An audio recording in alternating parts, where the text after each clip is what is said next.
بسم الله الرحمن الرحيم. فيديو النهارده يا جماعه اللي هكلمكم فيه هو عن تاني مره تحصل، ويمكن عملت فيديو من 3-4 شهور برضو عن نفس الموضوع يا جماعه، وقلنا يا ريت ان احنا ما نوديش المكنه لاي فني ما عنده قليل الخبره، لان ده ممكن يؤدي معانا لكوارث، ممكن يؤدي معانا لمشاكل كبيره جدا. طيب النهارده جالي الموتوسيكل دون بلسر 180 موديل 20. جالي الموتوسيكل ده علشان في رعشه وزنه جامده في الموتوسيكل. حتى انا اول ما مسكت مقبض البنزين بتاع البايك قلت ليه؟ لان الموتوسيكل ده ترس الاتزان راكب مش مظبوط، وبرده ما كنتش متوقع لان ترس الاتزان يكون مش موجود خالص.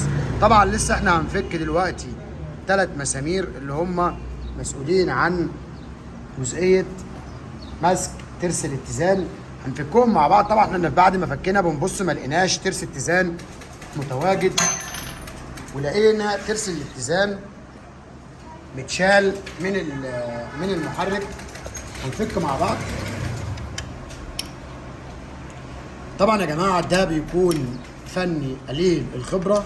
طبعا كان متشال في بايك قبل كده، كنا عاملين فيديو وقدرنا ان احنا نجيب الترس ده من الفني اللي هو فك البايك، وقال لان ابني اللي شاله وبدون ما انا اعرف، وده طبعا ممكن يؤدي معانا يا جماعه لكوارث كبيره جدا، زائد الرعشه والسنه اللي موجوده داخل المحرك.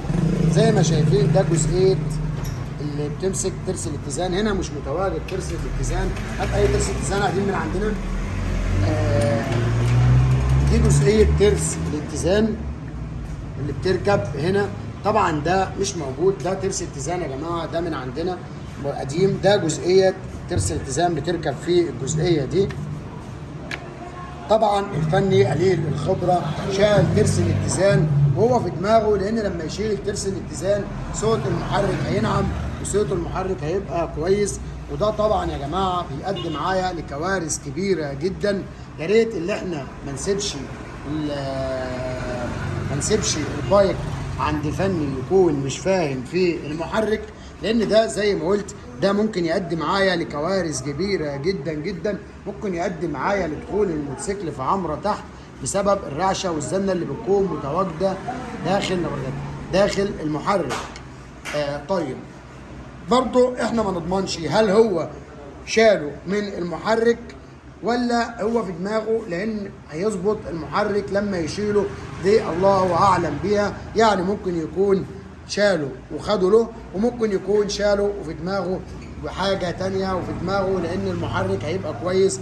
وده طبعا يا جماعه في المبدا نفسه اكبر خطا، ان انا اشيل ترس الاتزان المتواجد في محرك بلسر 180، لان ده زي ما قلت ده هيؤدي معايا كوارث.